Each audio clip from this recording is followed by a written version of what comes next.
مفتی طارق مسعود کے بیانات کے لیے طارق مسعود آفیشیل کو سبسکرائب کریں۔ طارق مسعود آفیشیل۔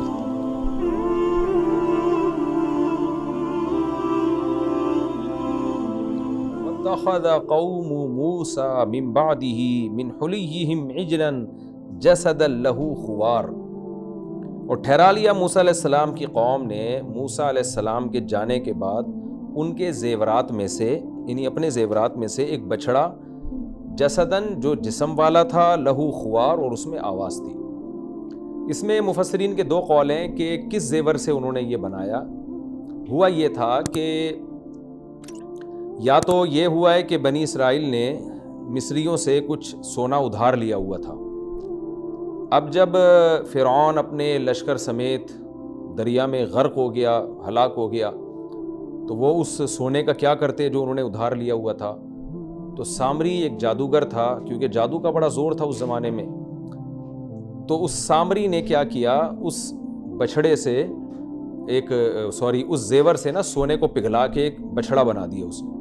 اور بعض حضرات اس کے قائل ہیں کہ جب دریا میں یہ فرعونی غرق ہوئے تو ظاہر ہے لاشیں تو ان کی ضائع ہو گئیں، اور جو مال و اسباب تھا ان کے ساتھ، جو کہ ہوتا ہے جب لوگ مرتے ہیں تو مال و اسباب وہ پانی میں ہی رہ جاتا ہے، تو ان کے جو قیمتی زیورات تھے، اور فرعونی تو ظاہر ہے مالدار لوگ تھے، تو وہ سارے ان کی عورتوں کے مردوں کے زیور جو بہت ہی قیمتی زیورات تھے سونے کے، وہ سارے بنی اسرائیل کے پاس آ گئے۔ تو اب انہوں نے سوچا، اس زمانے میں مالی غنیمت کی اجازت نہیں تھی، مال غنیمت یہ نبی صلی اللہ علیہ وسلم کی امت میں اس کو حلال قرار دیا گیا ہے، اور ویسے مال غنیمت تھا بھی نہیں کیونکہ کوئی لڑائی تو ہوئی نہیں تھی۔ تو سامری جادوگر نے کیا کیا، سورہ طٰہٰ میں اس کی تفصیل ہے، فَقَبَضْتُ قَبْضَةً مِّنْ أَثَرِ الرَّسُولِ۔ حضرت جبریل علیہ السلام جو تھے نا، جب بنی اسرائیل کی مدد کے لیے آئے تو جہاں جہاں ان کا گھوڑا چلا تھا، سامری جادوگر نے اس جگہ سے مٹی نکالی۔ اب چونکہ اس میں کوئی خاص قسم کی برکت تھی، اللہ کے ایک مبارک فرشتے جبریل علیہ السلام اس طرف سفر کر کے گئے تھے، تو اس نے کیا کیا، اس مٹی کو کہیں اس سونے میں ملایا ہے اور کچھ جادو وادو کیا، حقیقت اللہ ہی جانتا ہے، تو اس بچڑے سے آواز آنا شروع ہو گئی۔ اور پھر سامری جادوگر نے یہ کہا کہ بھائی موسیٰ علیہ السلام تو بھی گئے ہیں تورات لینے کے لیے، تو جب تک ہمارے پاس تورات نہیں آ جاتی ہم کسی شریعت کے پابند نہیں ہیں، تو اب ہم یہی کریں گے، اسی بچڑے کو فی الحال ہم خدا بناتے ہیں، اسی کی عبادت کرتے ہیں، کیونکہ بت پرستی اس زمانے میں بہت تھی، اور بنی اسرائیل بت پرستوں کے درمیان ہی رہتے۔ فرعون میں بہت سے لوگ بت پرستی کیا کرتے تھے، پتلے بناتے تھے، تو فرعونی قوم میں تو اب بت پرستی چونکہ بہت عام تھی، تو انسان جس قوم میں رہتا ہے تو وہ برائی اتنی جلدی اس سے چھوٹتی نہیں ہے، اس سے وہ مانوس ہو چکا ہوتا ہے۔ جیسے آج دیکھ لیں نا، ہندوستان میں ہم کتنے عرصہ ہندوؤں کے ساتھ رہے ہیں، تو بہت سی برائیوں کو ہم برائی سمجھتے ہیں، پھر بھی وہ ہمارے درمیان میں موجود ہیں، کلچر کا حصہ بن چکی ہیں وہ۔ تو سامری نے ان کو یہ پٹیاں پڑھا دیں کہ بھئی تم جاؤ، موسیٰ علیہ السلام تو کتاب لینے کے لیے گئے ہیں، جب تک تورات نہیں آ جاتی ہم کسی شریعت کے پابند نہیں ہیں، ہم اپنی مرضی چلائیں گے، جب آ جائے گی پھر دیکھیں گے موسیٰ علیہ السلام کیا حکم دیتے ہیں۔ اور اس نے جادو کا زور کیا، وہ بچڑے جناب آواز آتی تھی، اور وہ سارے مستنڈے بن کے اس کے گرد، جیسے لوگ بتوں کے گرد بیٹھتے ہیں ادب احترام کے ساتھ، اس طرح بیٹھ گئے۔ بنی اسرائیل میں اختلاف بھی ہوا، کچھ اچھے لوگ بھی تھے، انہوں نے منع کیا، بھئی یہ تو شرک ہے، ٹھیک ہے شریعت ابھی پوری تفصیل کے ساتھ شرعی قوانین نہیں آئے ہیں، لیکن شرک تو ہمیشہ سے حرام ہے، ہمیشہ حرام رہے گا، ہم خدا کو چھوڑ کر کسی اور کی عبادت کیسے کر سکتے ہیں؟ تو بنی اسرائیل دو گروہوں میں بٹ گئے، کچھ نے کہا ہم عبادت کریں گے، کچھ ان کو روکنے لگے۔ ہارون علیہ السلام نے روکنے کی کوشش کی، لیکن قوم ان پر غالب آ گئی، جس کا آگے تذکرہ آ رہا ہے۔ تو اللہ فرماتے ہیں وَاتَّخَذَ قَوْمُ مُوسَىٰ مِن بَعْدِهِ مِنْ حُلِيِّهِمْ عِجْلًا جَسَدًا لَهُ خُوَارٌ۔ موسیٰ کی قوم نے موسیٰ کے جانے کے بعد ان کے زیورات میں سے اپنے زیورات، یا تو اپنے زیورات یا ان کے یعنی فرعونیوں کے زیورات میں سے بچھڑا بنا لیا جس کی ایک آواز تھی۔ قرآن کہتا ہے أَلَمْ يَرَوْا أَنَّهُ لَا يُكَلِّمُهُمْ وَلَا يَهْدِيهِمْ سَبِيلًا، کیا یہ دیکھتے نہیں کہ یہ بچھڑا نہ ان سے بات چیت کر سکتا ہے اور نہ ان کو سیدھا راستہ دکھا سکتا ہے؟ یعنی بنی اسرائیل میں اللہ اپنا کلام درمیان میں لے کر آ رہے ہیں کہ اتنی بھی عقل نہیں تھی کہ وہ ذات خدا کیسے ہو سکتی ہے جو نہ اپنے بندوں سے کلام کرے اور نہ ان کو سیدھا راستہ دکھائے۔ یہ بہت امپورٹنٹ آیت ہے۔ آج ایتھیسٹ لوگ کیا کہتے ہیں کہ اگر کوئی خدا ہے تو ہم یہ کیسے مان لیں کہ وہ اللہ ہے؟ بھئی ہو سکتا ہے کوئی گاڈ ہو جس نے اس کائنات کو بنایا، تو ہم یہ کیوں مانیں کہ وہ اللہ ہے اور وہ مسلمانوں کا جو خدا ہے، عربوں کا جو خدا ہے، بیت اللہ جس کو کہا جاتا ہے کہ جس کا گھر ہے، تو یہ وہ والا کیوں مان لیں ہم؟ اس کا ہم یہی جواب دیتے ہیں کہ ایسا خدا جس کا بندوں سے لنک ہی نہیں ہے. دیکھیں بندوں سے لنک کیسے ہوگا؟ جب بھی آپ کا کلام کریں گے نا آپ کسی کے ساتھ، چاہے براہ راست کلام کریں، فرشتہ بھیج کے کلام کریں، پیغمبروں کے ذریعے کلام کریں، خواب میں کلام کریں، تو کسی بھی طرح سے جب تک بندوں کے ساتھ کنیکشن نہیں ہوگا تو ہم یہ کہتے ہیں کہ اگر اللہ کے علاوہ کوئی اور خدا ہے تو وہ بندوں سے بات چیت کیوں نہیں کرتا، وہ اپنا انٹروڈکشن کیوں نہیں کرواتا بندوں کو. دوسری بات، خدا کی سب سے بڑی صفت یہ ہے کہ وہ بندوں کو گائیڈ کرتا ہے. اس کو یہ چاہیے کہ بتائے کہ صحیح کیا ہے غلط کیا ہے. دیکھیں جب بھی کوئی گورنمنٹ ہوتی ہے، کوئی حکومت ہوتی ہے، دنیا میں کوئی ایسی حکومت نہیں ہے جو اپنی رعایا کو ایسے ہی چھوڑ دے اور ان کو صحیح اور غلط میں گائیڈ نہ کرے. حکومت ہمیشہ قانون سازی کرتی ہے کہ اس لا اور ان اصولوں کے تحت آپ نے اس کنٹری میں زندگی گزارنی ہے. تو اس کائنات کو بنانے والا خدا وہ آپ کو سیدھا راستہ دکھائے بغیر کیسے یہ دعویٰ کر سکتا ہے کہ میں خدا ہوں؟ اس لیے ہم ایتھیس سے یہی کہتے ہیں، ایتھیس لوگوں سے، کہ ہم ایسے خدا کو مانتے ہیں جو بات کرتا ہے، جس نے موسیٰ کلیم اللہ کو بھیجا، جس نے عیسیٰ روح اللہ کو بھیجا، جس نے محمد صلی اللہ علیہ وسلم کو بھیجا، جس نے آسمان سے اپنی کتابیں نازل کیں. تم جس خدا کی باتیں کر رہے ہو وہ گونگا بہرا خدا ہے، وہ سیدھا راستہ دکھاتا نہیں ہے. ہم نے اس پہ ایمان لا کے کیا کرنا ہے؟ اور بڑا سوال یہ ہوتا ہے کہ معاذ اللہ نقل کفر، اگر ہمارا اللہ معاذ اللہ جھوٹا خدا ہے تو وہ تو اپنے بارے میں بتا رہا ہے، اپنا انٹروڈکشن کروا رہا ہے، پیغمبروں کو بھیج رہا ہے، قانون بتا رہا ہے کہ یہ حلال ہے یہ حرام ہے. تو جھوٹا خدا معاذ اللہ اگر اتنے سارے کام کر رہا ہے تو سچا خدا آ کے بتاتا کیوں نہیں ہے کہ یہ غلط خدا ہے؟ وہ چپ کیوں بیٹھا ہوا ہے؟ تو ہم ایسے ہی خدا پر ایمان لائیں گے جو ہم سے رابطہ بھی کرتا ہے اور ہمیں صحیح راستہ بھی دکھاتا ہے. تو یہ گاڈ کی بڑی صفت ہے. جب تک میں نے اس آیت پر ڈیپلی غور نہیں کیا تھا، مجھے یہ آیت سمجھ میں نہیں آتی تھی کہ اللہ تعالیٰ نے بنی اسرائیل کے بچڑوں کو جس کی وہ پوجا کر رہے تھے، یہ کیوں کہا کہ یہ بات نہیں کرتا اور سیدھا راستہ نہیں دکھاتا. لیکن جب میں اس کے گہرائی میں گیا، مطالعہ کیا، تو مجھے یہ بات سامنے آئی کہ یہ بہت بڑی بات ہے کہ جو حقیقی خدا ہوتا ہے نا، اس کا اپنی مخلوق سے رابطہ منقطع نہیں ہوتا کبھی بھی. وہ کلام کرتا ہے اپنے بندوں سے، چاہے براہ راست کلام کرے، چاہے خواب کے ذریعے کلام کرے، چاہے پیغمبروں کو بھیج کے، چاہے فرشتوں کو بھیج کے. وہ کانٹیکٹ میں رہتا ہے اپنے بندوں کے ساتھ اور بندوں کو گائیڈ کرتا ہے، یہ حلال ہے یہ حرام ہے، یہ صحیح ہے یہ غلط ہے. تو اللہ تعالیٰ یہاں بھی بنی اسرائیل سے کہہ رہے ہیں الم یروا انہ لا یکلمہم، یہ کیسے بچڑا خدا ہو سکتا ہے؟ یہ تو بات نہیں کر سکتا اور نہ تمہیں سیدھا راستہ دکھا سکتا ہے. اتخذوہ وکانوا ظالمین، انہوں نے بچڑے کو ٹھہرا لیا اور یہ تھے ظالم. ولما سقط فی ایدیہم، میں نے بتایا تھا ایک محاورے کے طور پہ یہ لفظ استعمال ہوتا ہے، سقط فی ایدیہم. جب ان کو شدید ندامت ہوئی موسیٰ علیہ السلام کے آنے کے بعد نا، جب پتہ چلا کہ سزا ملے گی اور یہ حرام کام کیا تم نے، اور موسیٰ علیہ السلام کے غضب کو انہوں نے دیکھا جس کا اگلی آیتوں میں تذکرہ آ رہا ہے، تو بنی اسرائیل کو ندامت ہوئی اور انہوں نے سوچا کہ ہم سے بہت غلط کام ہو گیا. وَرَأَوْا أَنَّهُمْ قَدْ ضَلُّوا، اور انہیں لگا کہ ہم گمراہ ہو چکے ہیں. قالوا، تو پھر اللہ سے دعا مانگنے لگے، لَئِن لَّمْ يَرْحَمْنَا رَبُّنَا، اگر ہمارے رب نے ہم پر رحم نہیں کیا، وَيَغْفِرْ لَنَا، اور ہماری مغفرت نہیں کی، لَنَكُونَنَّ مِنَ الْخَاسِرِينَ، ہم ضرور بالضرور خسارے والوں میں سے ہو جائیں گے. ان کو بہرحال ندامت کا احساس ہو گیا اور پھر اللہ نے ان کو یہ کہا کہ تمہاری توبہ اس وقت قبول ہوگی کہ جنہوں نے جرم نہیں کیا وہ ان لوگوں کو قتل کر دیں گے جنہوں نے جرم کیا ہے.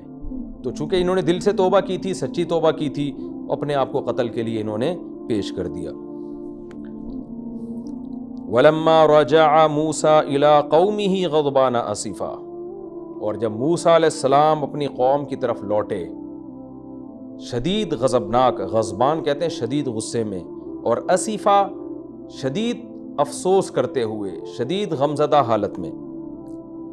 یہ کام پہلے ہوا لیکن قرآن بعد میں بیان کر رہے ہیں نا. قرآن واقعات میں ایسا بہت کرتا ہے کہ ایک کام پہلے ہوا لیکن قرآن بیان اس کو بعد میں کر رہا ہے، ایک کام بعد میں ہوا لیکن اس کو قرآن پہلے بیان کر رہا ہے. کیونکہ قرآن کسی کہانی کی کتاب نہیں ہے کہ وہ ترتیب سے چلے. واقعے کا جو پہلو جس وقت قرآن مناسب سمجھتا ہے وہ بیان کر دیتا ہے. تو اب یہ کام ظاہر ہے پہلے ہو چکا تھا، موسیٰ علیہ السلام آئے تھے، غضبناک تھے، بنی اسرائیل نے پھر توبہ استغفار کی، لیکن توبہ استغفار کا تذکرہ قرآن پہلے کر رہا ہے اور موسیٰ علیہ السلام کے لوٹنے کا بعد میں۔ وَلَمَّا رَجَعَ مُوسَىٰ إِلَىٰ قَوْمِهِ غَضْبَانَ آسِفًا، جب موسیٰ علیہ السلام اپنی قوم کی طرف لوٹے شدید غضبناک حالت میں، بہت افسوس کرتے ہوئے، قال، اور کہنے لگے اپنی قوم سے، بِئْسَ مَا خَلَفْتُمُونِی، بہت ہی بری ہے وہ چیز جو تم میرے پیچھے جس پہ رہے ہو۔ خلف، تم میرے خلیفہ بنے ہو، یعنی میرے بعد جو تم میری نیابت میں رہے ہو نا پیچھے، وہ حالت تمہاری بہت ہی بری ہے، یعنی بہت ہی برے جانشین بن کے رہے ہو تم میرے، من بعدی، میرے جانے کے بعد، اعجلتم امر ربکم، اپنے رب کے حکم سے بھی تم نے جلدی کی، یعنی اللہ کا آرڈر تو آنے دیتے، وہ تمہیں بتاتا کیا حلال ہے کیا حرام ہے۔ اگر تمہارے پاس تورات کی شکل میں احکام نہیں تھے تو جیسے چل رہے تھے ویسے ہی چلتے رہتے، جتنے احکام معلوم تھے انہی کو فالو کرتے رہتے، اپنی طرف سے تم نے ایک چیز کیوں بنا لی؟ اعجلتم امر ربکم والقى الالواح، اور تختیوں کو، جو تورات کی تختیاں لے کر آئے تھے، اس کو ایک طرف ڈال دیا۔ القاء کا اصل معنی ہوتا ہے پھینکنا، ڈال دینا، ایسے کر کے کسی چیز کو اس طرح کر کے پھینک دینا۔ اب یہاں پر مفسرین نے دو قول ذکر کیے ہیں کہ یہاں موسیٰ علیہ السلام نے کیا واقعی تختیوں کو پھینک دیا تھا، یا اللہ نے موسیٰ علیہ السلام کے تختیوں کے رکھنے کے عمل کو القاء یعنی پھینکنے سے تعبیر کیا ہے۔ تو دونوں قول ہیں، میں دونوں کی ڈیٹیل آپ کو بتا دیتا ہوں۔ ایک قول تو یہ ہے کہ اصل میں موسیٰ علیہ السلام نے جو تختیاں جلدی سے رکھیں تاکہ اپنے بھائی کی داڑھی کو، اور ان کی حضرت ہارون علیہ السلام پہ غضبناک ہوئے تھے نا موسیٰ علیہ السلام، بہت شدید غصے میں تھے، تو موسیٰ علیہ السلام نے ارادہ کیا میں اپنے ہاتھ کو خالی کروں اور بھائی کو داڑھی سے اور سر کے بالوں سے پکڑ کے گھسیٹوں اپنی طرف غضبناک حالت میں۔ تو اس کے لیے آپ کو ہاتھ خالی کرنا تھا، اور ہاتھ خالی کرنے کے لیے ضروری ہے کہ جلدی سے تختیوں کو ایک طرف رکھ دیں، تورات کی تختیوں کو۔ اور موسیٰ علیہ السلام تھے بھی بڑے جلالی، تو اتنی جلدی سے موسیٰ علیہ السلام نے تختیاں ایک طرف رکھیں تاکہ میرے ہاتھ خالی ہوں اور میں اپنے بھائی پہ اپنا غصہ جاری کر سکوں۔ تو اس جلدی سے تختیاں رکھنے کو مجازاً تختیاں ڈالنے سے تعبیر کیا ہے، کہ گویا پھینک دی انہوں نے، حالانکہ پھینکی نہیں تھی لیکن جلدی سے ایک طرف رکھ دی اتنی اسپیڈ سے کہ اس کو قرآن نے مجازاً القاء سے تعبیر کیا ہے۔ اس کی مثال ایسے ہے جیسے سورہ قصص میں اللہ تعالیٰ نے فرمایا کہ ہم نے موسیٰ کی ماں کو وحی کی کہ انقذی فیہ فی التابوت، کہ موسیٰ علیہ السلام جو چھوٹے بچے ہیں ان کو تابوت میں رکھ دے، القیہ فی الیمی، اور اس تابوت کو دریا میں ڈال دے۔ اب وہاں بھی دیکھیں الفاظ کیا ہے، اقذی فیہ، اقذف، قذف یقذف کا معنی ہوتا ہے پھینکنا۔ اب اگر ہم اس کا لفظی ترجمہ کریں گے تو اس کا مطلب کیا ہوگا، اے موسیٰ کی ماں موسیٰ کو تابوت میں پھینک دے۔ پھینکنا تو یہی ہوتا ہے، تابوت رکھا ہوا ہے، صندوقچہ رکھا ہوا ہے، اٹھا کے ایسے کر کے پٹخ کے پھینک دیا۔ اور پھر آگے الفاظ ہیں القیہ فی الیمی، اس بکسے کو دریا میں پھینک دے۔ اب اگر ہم اس قرآن کے ظاہر کو لیں گے تو یہ تو عجیب سا ہو جائے گا کہ موسیٰ علیہ السلام کی ماں ظاہر ہے اپنے بچے کو ایسے نہ انہوں نے صندوق میں یوں کر کے پھینکا ہوگا اور نہ صندوق اٹھا کے دریا میں اس طرح کر کے پھینکا ہوگا۔ ظاہر ہے موسیٰ کی علیہ السلام کی ماں نے بڑی محبت سے اپنے بچے کو صندوق میں رکھا ہوگا اور بڑی محبت سے اس صندوق کو دریا کی موجوں کے حوالے کیا ہوگا، لیکن قرآن اس پورے عمل کو پھینکنے سے تعبیر کر رہا ہے۔ وجہ کیا ہے، یہاں بھی مجازن، اس لیے کہ دیکھنے والا اس عمل کو پھینکنا ہی سمجھے گا، کیونکہ بچے کو صندوق میں رکھنا اور صندوق کو دریا کی موجوں کے حوالے کرنا، یہ عمل بظاہر ایسا ہی ہے جیسے گویا ماں اپنی جان چھڑانے کے لیے اپنے بچے کو اپنے سے دور کر رہی ہے اور دریا کے میں پھینک کے آئی ہے۔ کوئی بھی جب کوئی اپنے بچے کو دریا میں ڈال کے آئے تو لوگ اس کو پھینکنے سے ہی تعبیر کرتے ہیں، بھائی یہ تو پھینک کے آ گیا۔ کہیں کچرا کنڈی میں آپ کوئی کچرا اگر رکھے بھی آئیں گے نا سلیقے سے تو لوگ کیا کہیں گے، کچرا پھینک کے آ گیا۔ یہ وجہ اس کی ہے کہ وہ جگہ ایسی ہے کہ اس میں یہ لفظ استعمال نہیں ہوتا کہ رکھ کے آیا، اس کے لیے پھینکنے ہی کا لفظ استعمال ہوتا ہے، کیونکہ دیکھنے میں یہ عمل پھینکنا ہی لگ رہا ہوتا ہے۔ تو جیسے وہاں قرآن نے موسیٰ علیہ السلام کی والدہ کا بچے کو صندوق میں رکھنا اور صندوق کو دریا میں رکھنا، اس رکھنے کے عمل کو پھینکنے سے تعبیر کیا ہے مجازاً، تو یہاں بھی حضرت موسیٰ علیہ السلام کے جو غضب کی کیفیت تھی، اس غضب میں جلدی سے انہوں نے تختیاں ایک طرف رکھیں عزت کے ساتھ، احترام کے ساتھ، لیکن اتنی جلدی یہ کام کیا کہ مجازاً قرآن نے اس کو پھینکنے سے تعبیر کیا، گویا دیکھنے والا یہ سمجھتا ہے گویا کہ یہ پھینک رہے ہیں ان تختیوں کو. حقیقت میں پھینکنے کا عمل نہیں ہوا. اور مجاز کا مطلب ہی یہ ہوتا ہے کہ ایک چیز حقیقت میں نہیں ہے, اس کو تعبیر ایسے الفاظ سے کیا جا رہا ہے جو الفاظ حقیقت میں اس پہ دلالت نہیں کرتے. اور بعض علماء نے یہ بیان کیا کہ عین ممکن ہے حضرت موسیٰ نے غضب میں وہ پھینک دی ہوں. اس کی پھر توجہ یہ بیان کی گئی ہے کہ موسیٰ علیہ السلام تھے جلالی, تو آپ پر غضب کی ایسی کیفیت طاری ہوئی ہے, اور یہ غضب تھا اللہ کے لیے, لہذا اس غضب میں آپ قابل ملامت بھی نہیں ہیں. تو آپ پر غضب کی ایسی کیفیت طاری ہوئی ہے کہ آپ معذور تھے اس وقت, اور آپ کا مقصد تختیوں کی توہین نہیں تھا, آپ کا مقصد تھا اپنے بھائی کو تنبیہ کرنا, اس کی داڑھی پکڑ کے کھینچنا, اس کو ڈانٹنا کہ یہ میرے پیچھے یہ شرک کیسے ہو گیا. تو اس غضب کی حالت میں آپ معذور ہو گئے, اور معذوری کی وجہ سے آپ نے ان تختیوں کو جلدی سے ایک طرف پھینک دیا.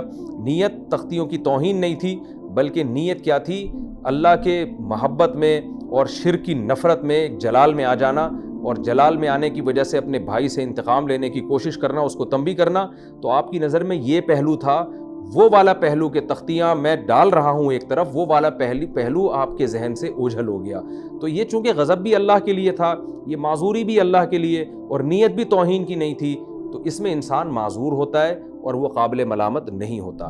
اگر ہم یہ والا قول لیتے ہیں, یہ بھی بہت سے مفسرین نے نقل کیا ہے, تو اس میں ہمیں یہ بھی پتہ چلتا ہے کہ آج کل جو بات بات پہ لوگ توہین کے فتوے لگا دیتے ہیں, یہ بالکل غلط ہے. کسی شخص میں یہ دیکھا جائے گا اس کی نیت کیا تھی. ایسا تو نہیں ہے غضب کی وجہ سے اس کو ذہول ہو گیا ہو, دماغ وہاں سے ہٹ گیا ہو, کیونکہ آپ کوئی بھی موسیٰ علیہ السلام پہ توہین کا فتویٰ یہاں نہیں لگا سکتا اگر انہوں نے تختیاں پھینکی بھی ہیں. وجہ کیا ہے کہ اگر آپ کا مقصد تورات کی توہین ہوتی تو تورات کا جو مضمون ہے توحید, اس میں آپ اتنے حساس تھوڑی ہوتے. جو آدمی برحق مذہب کی توہین کرتا ہے, اس کے کسی بھی حکم کی, وہ تو پورے مذہب کی توہین کر رہا ہوتا ہے. ایسا نہیں ہو سکتا کہ وہ باقی مذہب کو ٹھیک سمجھتا ہو. مثال کے طور پر جو لوگ نبی صلی اللہ علیہ وسلم کی توہین کرتے ہیں, وہ پھر قرآن کی بھی توہین کرتے ہیں. یہ نہیں ہوتا کہ وہ نبی کی توہین کر رہے ہیں اور قرآن کو سینے سے لگا رہے ہوں. ظاہر ہے یہ قرآن بھی تو اسی نبی پہ نازل ہوا نا. تو موسیٰ علیہ السلام توحید میں اتنے حساس تھے کہ اپنی قوم پہ شدید غصہ آیا, اور یہ توحید میں حساس ہونا یہ تورات کی تعظیم کی وجہ سے تھا, تورات کی توہین کی وجہ سے نہیں تھا. تو یہ بہت مضبوط قرینہ ہے اس بات کا, یہ دلیل ہے اس بات کی کہ موسیٰ علیہ السلام نے جو تورات کی تختیاں ڈالی ہیں, اس میں موسیٰ علیہ السلام کی نیت تورات کی توہین نہیں تھی, بلکہ تورات کی عظمت نے آپ کو مجبور کیا کہ اپنے بھائی کو داڑھی سے پکڑے, اور اس دوران بے خیالی میں آپ نے تورات کی تختیاں ایک طرف ڈال دی. تو یہ دونوں تفسیریں کی گئی ہیں, دونوں کی دلیل موجود ہے, اور دونوں قرآن کے لحاظ سے صحیح معلوم ہوتی ہیں. تو جس کو جو ذوق ہو وہ تفسیر لے سکتا ہے.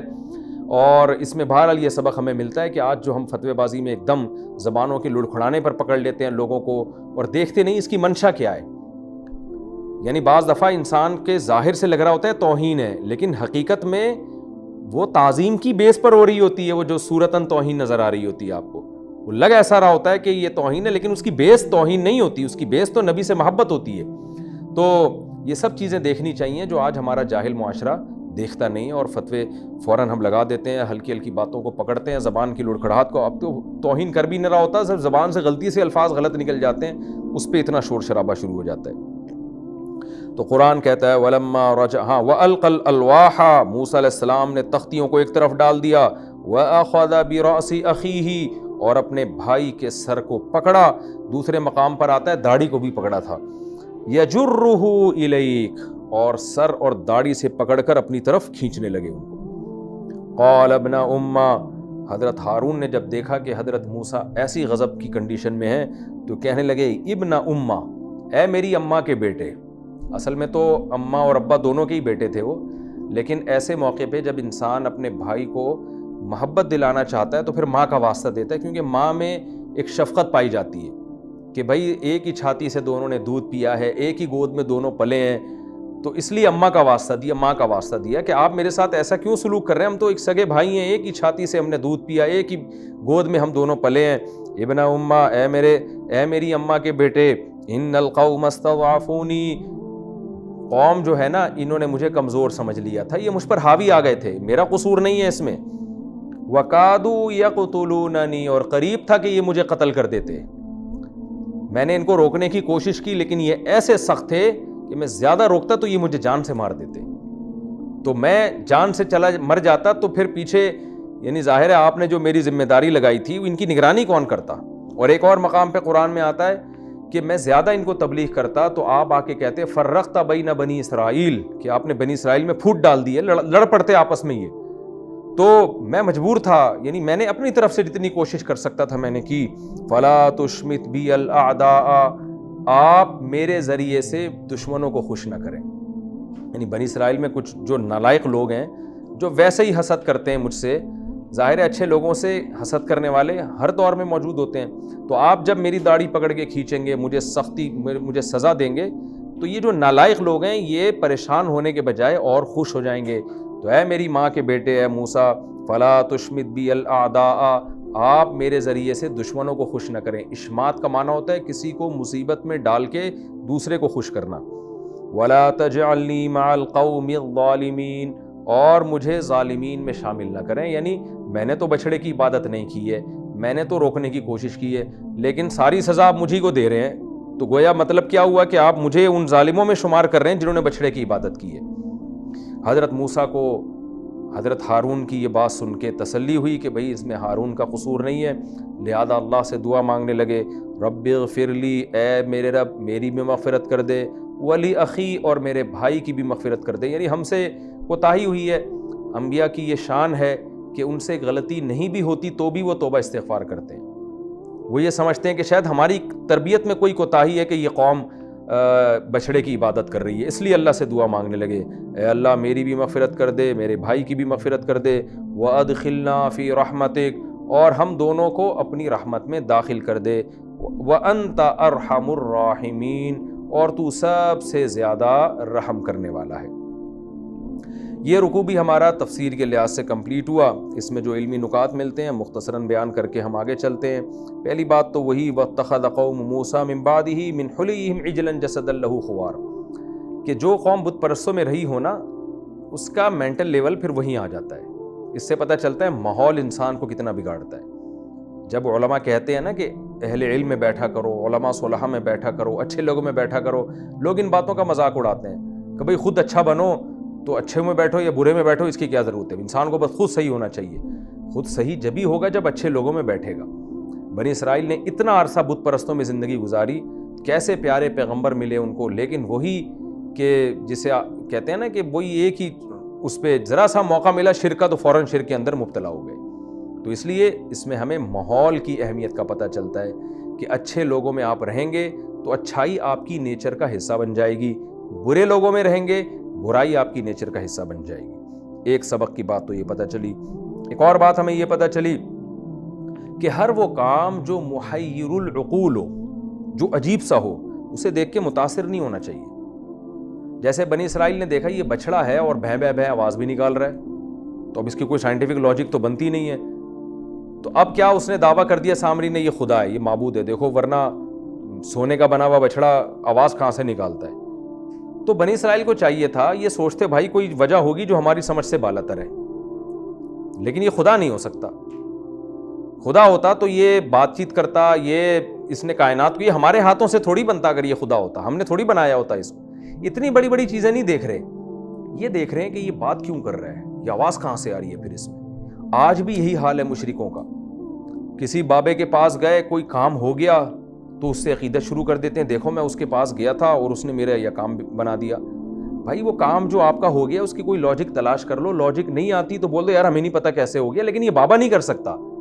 کیوں؟ اگر یہ کر سکتا ہوتا اس کو تو کبھی کوئی پریشانی لاحق نہ ہوتی, اسے تو کبھی کوئی غم نہ ہوتا, اس کے تو سارے مسئلے پورے ہو رہے ہوتے. اگر اس کے پاس غیب کا علم ہوتا یا یہ اسباب سے ہٹ کر لوگوں کے کام بنانے کی طاقت ہوتی تو یہ خود ایسا کیسے ہوتا. اس کی مثال اور آسان میں دیتا ہوں. قرآن مجید میں حضرت عیسیٰ اور حضرت مریم کا تذکرہ ہے. عیسائیوں نے دیکھا حضرت عیسیٰ علیہ السلام مردے کو کہتے ہیں قم باذن اللہ, اللہ کے حکم سے کھڑا ہو جا. مردہ زندہ ہو کے کھڑا ہو جاتا تھا. نابینا کے آنکھوں پہ ہاتھ رکھا, اس کی بینائی لوٹ آئی, اور بغیر باپ کے اللہ نے پیدا کر دیا. تو عیسائیوں نے دیکھا یار یہ کام تو انسان کر نہیں سکتا, لہذا حضرت عیسیٰ کو خدا بنا لیا. قرآن کیا کہتا ہے؟ بھئی یہ معجزے تمہیں نظر آ رہے ہیں لیکن ان کی محتاجی تمہیں نظر نہیں آتی. کانا یاکلان الطعام, عیسیٰ اور اس کی ماں مریم دونوں کھانا کھایا کرتے تھے. جو آدمی کھانے پینے کا محتاج ہوتا ہے وہ تمہاری بگڑی کیسے بنا سکتا ہے؟ تو مشرک کیا کر رہا ہوتا ہے؟ کچھ محیر العقول، کچھ عجیب سے کام دیکھ کے متاثر ہو رہا ہوتا ہے. یہ نہیں دیکھ رہا ہوتا کہ یہ جس کو میں سمجھ رہا ہوں کہ کوئی بہت بڑی چیز ہے، اس میں عیب کتنے زیادہ ہیں. تو اگر کسی کے ہاتھ میں آپ شعبدے دیکھیں، کسی روحانی عامل کے ہاتھ میں، کہ اس نے آپ کو بتا دیا آپ کے ہاتھ میں کون سی گھڑی ہے، آپ کی جیب میں کون سا موبائل ہے، ان چیزوں سے کبھی متاثر نہ ہو. سوچ لیا کریں یار کوئی وجہ ہوگی، کوئی کسی طرح سے اس نے پتہ چلا لیا ہوگا، اور ہمیں نہیں پتہ کیسے پتہ چلایا. ہمیں پتہ ہوتا تو ہم وہیں اسی کی کرسی پہ نہ جا کے بیٹھے ہوتے. ہمیں نہیں پتہ کیسے، لیکن یہ ہے ہمارے جیسا لچڑ، ہے ہمارے جیسا معذور اور محتاج. یہ کچھ بھی نہیں کر سکتا. کر سکتا ہوتا تو یہ ہمارا محتاج بن کے یہاں کیوں بیٹھا ہوتا؟ تو یہ بہت بڑی مسٹیک ہوتی ہے ہر مشرک سے اور ہر گمراہ آدمی سے. ہندوؤں میں کیا ہوتا ہے، اپنے پنڈتوں کو دیکھتے ہیں کچھ کرتب، وہ پنڈت لوگ کچھ دکھا رہے ہوتے ہیں، خط پڑھ کے جو ہے نا بغیر پڑھے بتا دیا کہ اس خط میں کیا لکھا ہوا ہے. اس طرح کی کچھ شعبدے دیکھتے ہیں اور پھر ان کی ہر بات پہ یقین کرنا شروع کر لیتے ہیں. بھائی کچھ شعبدے ہر آدمی کر سکتا ہے، کچھ میجک ہوتے ہیں، کچھ جادو ہوتے ہیں، تو ان کی بیس پہ کبھی بھی کسی سے متاثر نہیں ہونا چاہیے. بول دینا چاہیے یار یہ شعبدہ اس نے دکھایا، میں نہیں پتا کیسے دکھایا، لیکن یہ ہے، یہ لچڑ ہے، یہ محتاج، یہ کچھ بھی نہیں کر سکتا. تو جس کے پاس اپنے دعوے کی دلیل ہوگی اس کے دعوے کو ہم مانیں گے، جس کے پاس دلیل نہیں ہے اس کے دعوے کو ہم شعبدے دیکھ کے کبھی نہیں مانیں گے. یہ خوب سمجھ لینا چاہیے. تو یہاں بھی اللہ نے یہ کہا نا، یہ دیکھ رہے ہیں اس میں آواز آ رہی ہے، آواز آ رہی ہے. یہ نہیں دیکھ رہے کہ یہ تم نے اپنے ہاتھوں سے بنایا، نہ یہ تم سے بات چیت کرتا ہے، نہ تمہیں سیدھا راستہ دکھاتا ہے، یہ کسی کام کا معبود نہیں ہے. تو آج ہندو بھی یہی کر رہے ہوتے ہیں بھگوانوں کے ساتھ، کہ اس کے دیکھ رہے ہیں ہوا میں اڑ رہا ہے، یہ کر رہا ہے، وہ کر رہا ہے، یہ شعبدے دیکھ رہے ہوتے ہیں، اس میں جو عیب لگے ہوئے ہیں وہ نہیں دیکھ رہے ہوتے. آگے جو قرآن میں آتا ہے کہ بنی اسرائیل کو ندامت ہو گئی، اس سے ہمیں ایمان کی اہمیت کا پتہ چلتا ہے کہ دیکھیں کافر جتنا بڑا جرم کرے اکثر اس کو ندامت نہیں ہوتی. بنی اسرائیل جیسے بھی تھے کتنا بڑا جرم کیا کہ موسیٰ کلیم اللہ موجود ہیں، ہارون علیہ السلام موجود ہیں، اور بچھڑے کو خدا بنا کے اس کو پوجنا شروع کر دیا. کتنا بڑا جرم ہے، لیکن ندامت کا احساس ہوا، ایمان تھا، توبہ استغفار کی، اور قرآن کہتا ہے ہم نے ان کے اس جرم کو معاف کر دیا. یہ پیکج اللہ نے اہل ایمان کو دیا، جس کو توبہ کا پیکج کہا جاتا ہے، کہ آپ سے کتنا ہی بڑا جرم ہو جائے، اگر آپ توبہ استغفار کر لیتے ہیں اللہ اس جرم کو معاف کر دیتا ہے. تو یہ اہل ایمان کی بھی فضیلت اس سے پتہ چلتی ہے، اور توبہ کی بھی فضیلت ہمیں اس سے پتہ چلتی ہے. موسیٰ علیہ السلام جو غضبناک ہو کے لوٹے، اس میں بھی ہمیں عبرت کی بات پتہ چلتی. آج بہت سے لوگ غصے کو بالکل ہی ناجائز سمجھ بیٹھے ہیں. کبھی کسی دیندار آدمی کو غصہ آ جائے نا کسی بات پہ، لوگ کہتے ہیں یہ دیکھو ممبر پہ بیٹھ کے کیسے اخلاق کی تعلیم کر رہا ہوتا ہے، اور یہاں دیکھو کیسے غصہ دکھا رہا ہے. تو غصے کا آنا ایک نیچرل ہے. ہاں بلا وجہ غصہ آنا، چھوٹی چھوٹی باتوں پہ غصہ آنا، یہ انسان کے گدھے ہونے کی علامت ہے، یہ پاگل ہونے کی علامت ہے. لیکن معقول بات ہو اس پہ غصہ آنا، یہ انسان کے نارمل ہونے کی علامت ہے. موسیٰ علیہ السلام کو کتنا غصہ آیا، اور آنا بھی چاہیے تھا، یہ نیچرل تھا ان کا غصہ. اور بلکہ بعض دفعہ تو غصہ آنا آپ کے ایماندار ہونے کی علامت ہوتی ہے. موسیٰ علیہ السلام میں دینی غیرت تھی، دینی حمیت تھی، کہ اللہ نے میری قوم پر کتنے احسانات کیے اور یہ کیا کر رہے ہیں، تو اللہ کے لیے غصہ. جیسے حدیث میں آتا ہے نا، الحب فی اللہ والبغض فی اللہ، اللہ کے لیے محبت اور نفرت بھی اللہ کے لیے. آج لوگ ایک پہلو تو لیتے ہیں کہ اللہ کے لیے محبت ہونی چاہیے. نا نا نا نا، آپ کی اللہ سے محبت اس وقت تک کامل نہیں ہوگی جب تک محبت اللہ کے لیے کے ساتھ ساتھ نفرت بھی اللہ کے لیے نہ ہو. تو جو لوگ اللہ کے دشمن ہیں اور اسلام کو نقصان پہنچانے کی کوشش میں لگے ہوئے ہیں، تو ان سے نفرت کرنے کا حکم ہے ہمیں. لوگ کہتے ہیں نا قادیانیوں کے ساتھ ہم اچھا طرح ملیں گے. بھائی قادیانی آج اپنے آپ کو مسلمان کہنا چھوڑ دیں، غیر مسلم مان لیں اپنے آپ کو، ٹھیک ہے، وہ قادیانی بھی ہمارے بھائی ہیں جیسے بہت سارے غیر مسلم ہیں. لیکن ان کا جرم کیا ہے؟ کفر کو اسلام سے تعبیر کرتے ہیں، نبی صلی اللہ علیہ وسلم کی نبوت میں ڈاکہ ڈال کے. یہ ایک ایسا جرم ہے جس کی بیس پر غیرت اور حمیت کا تقاضا یہ ہے کہ آپ ان کو گلے نہ لگائیں، آپ حتی الامکان ان سے معاملات سے بچیں، تاکہ اسلام اور قادیانیت آپس میں خلط ملط نہ ہو جائے. دوسرے غیر مسلموں کا معاملہ تو قرآن نے بیان کر دیا کہ جتنے بھی غیر مسلم ہیں جو تم سے لڑتے نہیں ہیں ان کے ساتھ اچھا سلوک کرو، لیکن قادیانیت کا مسئلہ کیا؟ اگر مسلمانوں کا قادیانیوں سے اختلاف شروع ہو جائے، قادیانی ہماری مسجدوں میں آ کے نماز پڑھنا شروع کر دیں، تو لوگ اس مسئلے کو ہلکا مسئلہ سمجھیں گے. لوگ کہیں گے اسلام کے دو فرقے ہیں، ایک کہتا ہے کہ محمد صلی اللہ علیہ وسلم آخری نبی ہیں، دوسرا کہتا ہے نہیں جی مرزا غلام احمد لعنت اللہ وہ نبی ہے. تو یہ ہلکا سا اختلاف ہے. تو یہ بہت یعنی اسلام کی دراڑیں ہل جائیں گی اس سے. پیغمبر صلی اللہ علیہ وسلم کے غضب کو دعوت دینے والی بات ہے. اس لیے جہاں اللہ کے لیے محبت کا حکم ہے وہیں ہماری نفرت بھی اللہ کے لیے ہونی چاہیے. تو جہاں اللہ کے لیے ہمیں مٹھاس دکھانے کا حکم ہے وہیں غضب بھی اللہ کے لیے ہونا چاہیے. تو موسیٰ علیہ الصلاۃ والسلام کا جو غضب تھا یہ قابل تعریف تھا. اور ایک علمی نقطے کی بات جو میں نے تفسیر کے دوران بتائی، موسیٰ علیہ السلام کا جو تختیوں کو ایک طرف ڈال دینا غضب کی بیس پر، اگر ہم دوسرا قول لے لیتے ہیں کہ یہ واقعی ڈالنے کا عمل تھا، اس میں بھی علمی نقطے کی بات ہے کہ کسی پر فوراً آپ توہین کا فتویٰ نہیں لگا سکتے. اور آخری جو پوائنٹ کی بات ہے، رب اغفر لی ولی اخی وادخلنا فی رحمتک. موسیٰ علیہ السلام کیسی دعائیں مانگ رہے ہیں، اللہ میری مغفرت کر دے، میرے بھائی کی بھی، اور ہمیں اپنی رحمت میں داخل کر لے. انبیاء کی دعائیں قرآن بہت ذکر کرتا ہے. جب بھی کچھ بات ہوتی ہے انبیاء سب سے پہلے اپنے لیے توبہ استغفار کرتے ہیں. آج ہماری عادت کیا ہے؟ ہم اپنے آپ کو تو فہرست سے نکال دیتے ہیں اور دوسروں کے پیچھے پڑے رہتے ہیں. تو یہ طرز دینداروں کا نہیں ہونا چاہیے.